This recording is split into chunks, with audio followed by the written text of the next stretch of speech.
কথাবোৰ আজি হাল ফুলে শুনিবা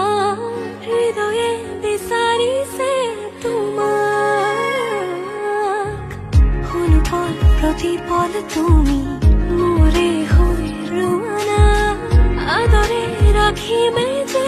হিয়া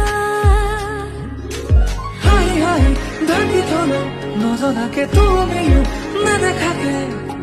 বুকুখনে কঁপি উঠে আবেশৰ আবেগতে গোপনে বুকুতে আজি খেলা কৰে নজনাকে উশাহতো তুমি আছা বুকুতে